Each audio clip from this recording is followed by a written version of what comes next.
The punditocracy is as yet divided as to who won last night's Republican candidates' debate.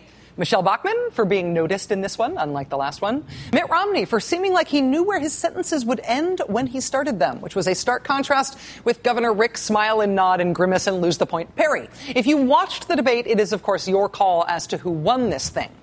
But there's really no debate over who lost last night's debate. The clear loser of last night's Republican candidates' debate was a 30-year-old man who has a good job but who does not have health insurance. He is the clear loser of last night's debate for the stark reason that the audience at the debate wants him dead. A healthy 30-year-old young man has a good job, makes a good living, but decides, you know what, I'm not going to spend $200 or $300 a month for health insurance because I'm healthy, I don't need it. But, something terrible happens, all of a sudden he needs it. Who's going to pay for if he goes into a coma, for example? Who pays for that? In a society that you accept welfareism and socialism, he expects the government to take care of it. What do you want? But what he should do is whatever he wants to do and assume responsibility for himself.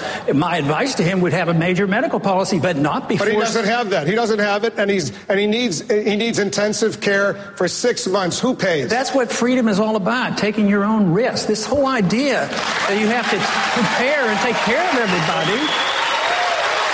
But, Congressman, are you saying the society should just let him die? No. Yeah. America should handle the problem of people who get sick and don't have health insurance by letting them die, says the audience, exclamation point. The state with the lowest percentage of people with health insurance in the country is Texas. NBC News this morning asked Texas Governor Rick Perry how he felt last night when the crowd shouted out that uninsured people should be left to die. Last night, we had heard some audience members cheer when a question, I think, was posed to Ron Paul about letting someone die. Yeah. Did you hear that? What was your reaction? I did, and I was a bit taken back by it myself. The fact is, we're the party of life, and we ought to be coming up with ways to save lives. Sounds reasonable in the abstract until you remember that before the Republican debate last night, where the audience cheered letting people die if they don't have health insurance, in the last Republican debate, the audience gave one of their heartiest, biggest cheers of the night to executions specifically in Rick Perry's Texas. Your state has executed 234 death row inmates, more than any other governor in modern times. Have you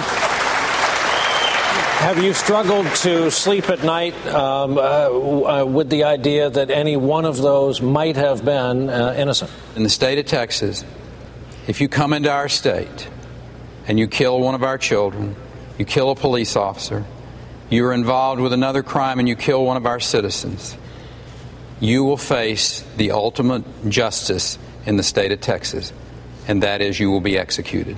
What do you make of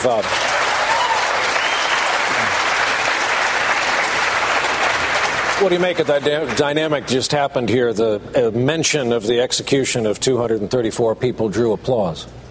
I think Americans understand justice. The audience was not cheering one specific execution of one specific bad person in response to one specific bad crime. They were cheering the very idea of executions, specifically the idea of lots of executions, of historically high numbers of executions. Texas is killing 2 more of its prisoners this week, including one that was killed already today. 31-year-old Stephen Michael Woods Jr. was killed at 6:22 p.m. local time in Huntsville tonight.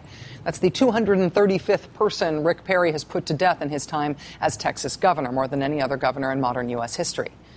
In Texas, the only interruption to the state's full speed ahead attitude towards killing its prisoners has been the lingering scandal, the lingering question of whether Texas under Rick Perry killed an innocent man in 2004. Cameron Willingham's conviction was for deliberately setting a fire that killed his daughters in his home. But the conviction was based on very controversial, contested forensic evidence about the fire. After Cameron Willingham was killed, Texas set up a commission to look at forensic evidence in cases like his.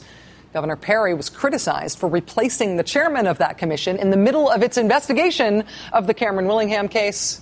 Perry's new hand-picked chairman sidelined the Willingham investigation. Then this week, Texas's Republican Attorney General told this same commission that it is not allowed to issue any official conclusion on the evidence in the Cameron Willingham case. It could investigate the gathering and processing of forensic evidence in other arson cases, but not in the Cameron Willingham case. Whatever you think about the death penalty, whatever your position is on the issue, and whatever cases like Cameron Willingham say to you about our ethics and our governance, the broader fact here is that this issue has entered the national discussion because it is an applause line.